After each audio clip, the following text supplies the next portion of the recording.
Olá, viciado em ciência. Sou Sérgio Hidalgo, estudante de engenharia aeroespacial.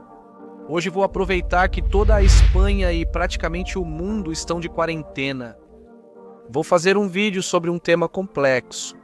Talvez você precise assisti-lo algumas vezes para entender. Mas existe momento melhor para isso?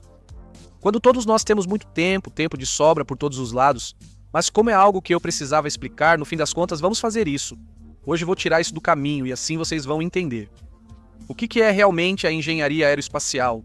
Especialmente para quem quer estudar engenharia aeroespacial, mas não tem certeza se vai gostar. Este é o vídeo para vocês, pois hoje vou mostrar o que se aprende em engenharia aeroespacial.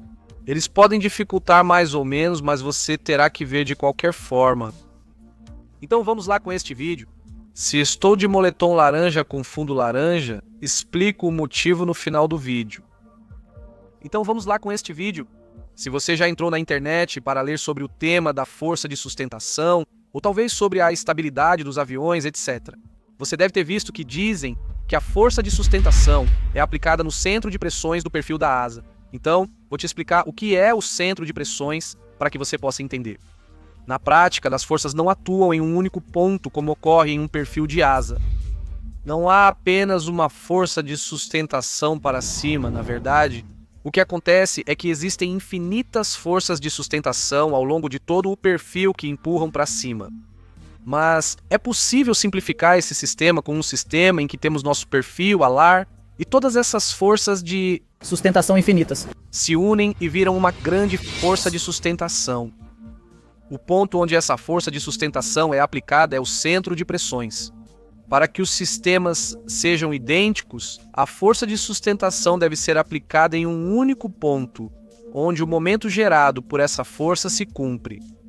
Sob, por exemplo, o início do perfil da asa, o bordo de ataque, que é como se conhece em inglês esse momento, a rotação precisa ser igual à que estão gerando para você. Todas as forças de sustentação ao longo do perfil em relação ao início da asa, ou seja, confirma-se que a força é a mesma, pois a força de sustentação é a soma de todas as infinitas. Além disso, o momento gerado por essa força a certa distância deve ser igual ao momento gerado por todas as infinitas forças. E o ponto, a distância em que isso se cumpre, esse vai ser o centro de pressão. Bom, mas agora temos um problema. Ao aumentar o ângulo de ataque, o centro de pressões se move.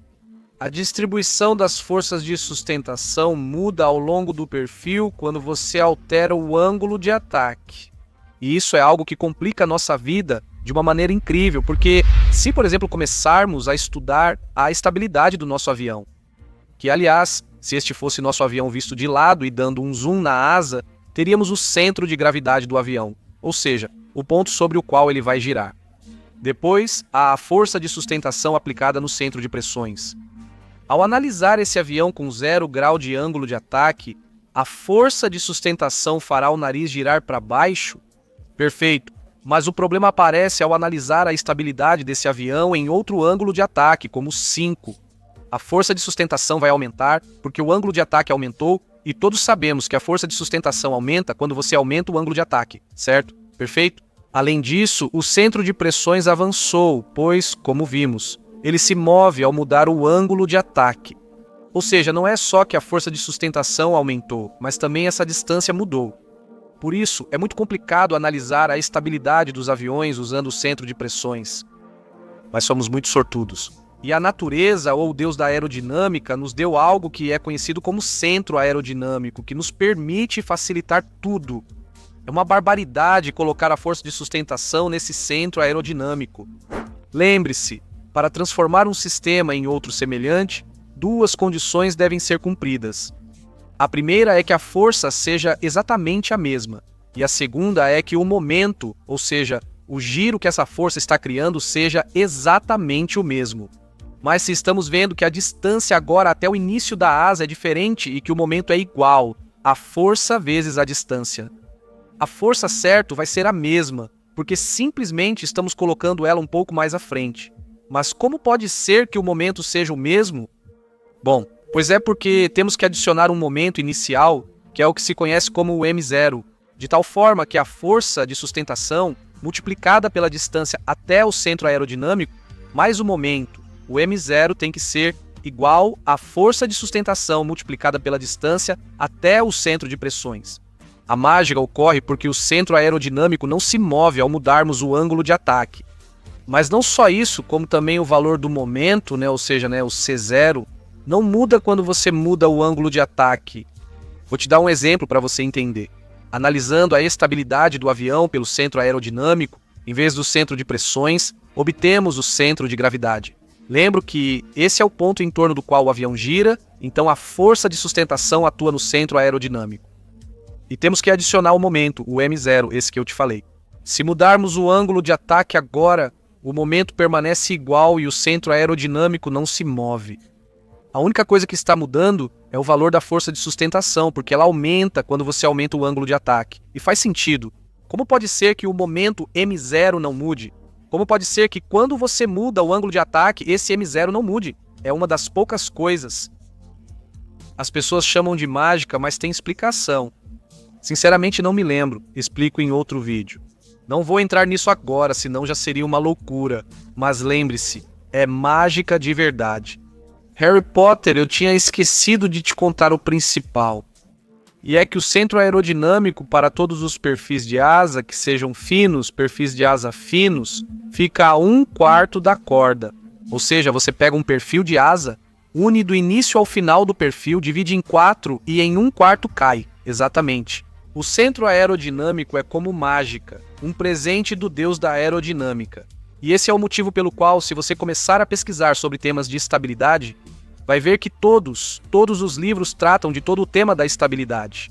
Sempre use o centro aerodinâmico, não o de pressões, pois como vê, isso facilita muito os cálculos. Nem te mostrei as equações, pois se mostrasse, veria como tudo seria mais simples.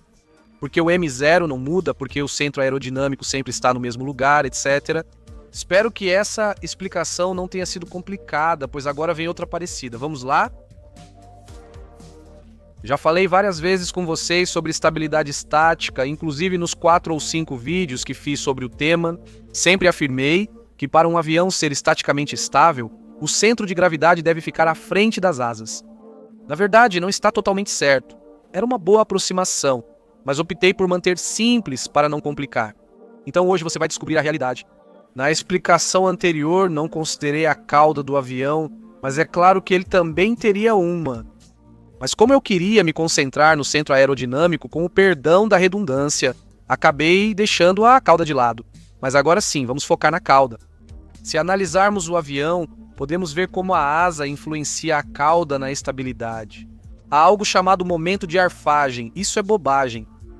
O que faz com que meu avião gire com o nariz para cima, menos o que faz com que meu avião gire com o nariz para baixo. Ou seja, a força de sustentação negativa que está sendo gerada pela cauda multiplicada por esta distância. Colocamos isso como positivo porque faz com que o nariz suba menos, a força de sustentação da asa multiplicada por esta distância porque faz com que o nariz desça menos. A m0, aquela que te mostrei na parte anterior, que se você perceber, é a equação que usei no vídeo das asas voadoras. O que acontece é que eu disse que ali era igual a zero, claro, porque se isso é igual a zero, quer dizer que o avião está voando reto. Mas se pelo contrário, o valor fosse, por exemplo, positivo, isso significaria que o avião está girando com o nariz para cima, ou se fosse negativo, significaria que o avião está girando com o nariz para baixo. E por que isso é importante? Bom, agora você vai ver. Ou seja, um avião é projetado para que essas forças se anulem e o voo seja reto. Se expandirmos a equação, a força de sustentação, lift, é meio de densidade do ar, vezes velocidade ao quadrado, coeficiente de sustentação e área da asa. O mesmo para a cauda, que aliás, para a cauda, a área da cauda e o coeficiente de sustentação da cauda. Coloca-se. Geralmente usa-se um pequeno apóstrofo para indicar que a equação se refere à cauda. Isso quer dizer que absolutamente todas essas variáveis entram em jogo para que o avião esteja balanceado ou não. Então, se por exemplo você faz um projeto, queria projetá-lo para que voe a 5 graus de ângulo de ataque, que voe reto, e você percebe que a 5 graus tem um momento positivo, ou seja, que a 5 graus não vai conseguir voar, porque o nariz está subindo o tempo todo, né? O que você poderia fazer?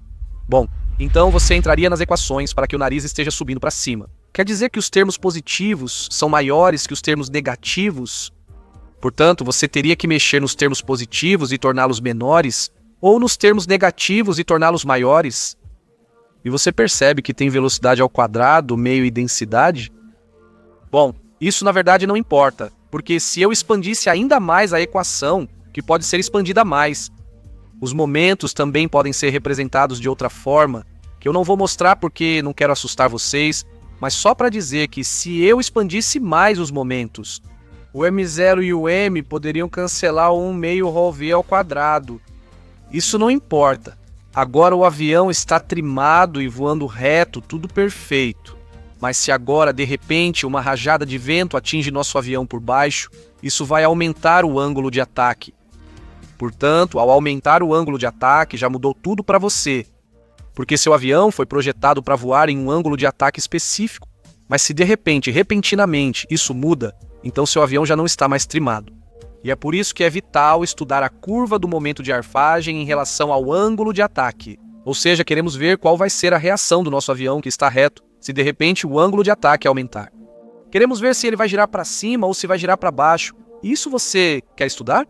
Porque o que você sempre vai buscar é que o seu avião se corrija sozinho, sem que o piloto faça absolutamente nada. Ou seja, ele voa, o vento mexe e você espera que volte à posição inicial. Isso pode ser conseguido e isso é a estabilidade estática.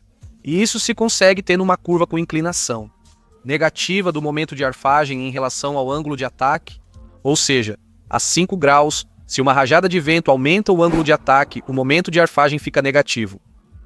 O nariz seria baixado para compensar o aumento no ângulo de ataque. Por isso, eu dizia que o centro de gravidade deve ficar à frente da asa, pois é basicamente isso. Se o centro de gravidade está à frente da asa, a curva será inclinada negativamente, que era nosso objetivo. Por quê? Porque, quando o meu avião voa reto e recebe uma rajada de vento, o ângulo de ataque aumenta. Ao aumentar o ângulo de ataque nas asas, a força de sustentação aumenta. Portanto, o avião vai subir, mas como está aumentando a força de sustentação por trás de... O que vai acontecer é que faça com que o nariz baixe e depois o avião siga reto. No entanto, se meu avião tivesse uma inclinação positiva, isso seria como explicar dizendo que o centro de gravidade está atrás.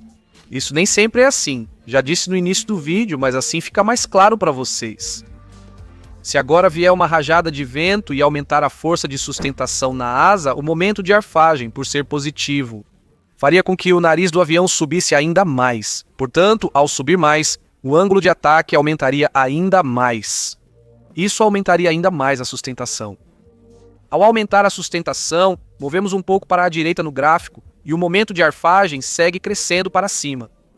E aí entramos em um ciclo em que o nariz do avião continua subindo, até que o avião entra em stall e cai. Quando falo em rajada de vento, refiro-me a qualquer perturbação. O que pode ser isso? Até uma rajada de vento. Até o piloto mexendo as mãos de forma brusca. Mas se um avião é estaticamente estável, isso quer dizer que se o piloto puxa os comandos como puxa bruscamente, ele solta, coloca de volta no lugar. O avião precisa se corrigir sozinho, sem intervenção, ou seja, o piloto o deixa assim. Solte os comandos que o avião se corrigirá e retornará à posição inicial. É incrível esse conceito. Bom, Yonk, espero que você tenha chegado até essa parte do vídeo e principalmente que tenha entendido. Se você gostou desse vídeo e quer ver mais vídeos desse tipo, é só deixar nos comentários. Compartilhe com seus amigos que devem estar entediados na quarentena. Se não entendeu, assista novamente. Ou veja algum livro para buscar informações de outras fontes. Assim pode ficar mais fácil de entender. Porque isso me explicaram várias vezes até eu entender. E sobre o centro aerodinâmico, né, eu não conseguia acreditar. Se gostou, deixa um like, não custa nada e deu muito trabalho fazer essas animações para facilitar o entendimento do vídeo. Ah, e para ver que vocês realmente chegaram até essa parte do vídeo, eu deixei nos comentários, no comentário fixado, um aviãozinho. Copia e cole nos comentários junto ao seu comentário para eu saber que você chegou até essa parte do vídeo. Diferente de quem não chegou. Não serão realmente viciados em ciência e nem entenderão por que as pessoas colocam aviãozinhos. Por que estou usando este moletom laranja? Bom, então quem me disser qual é essa equação, eu coloco o comentário dele no próximo vídeo. É isso, pessoal, lembrem-se, antes de tudo, ciência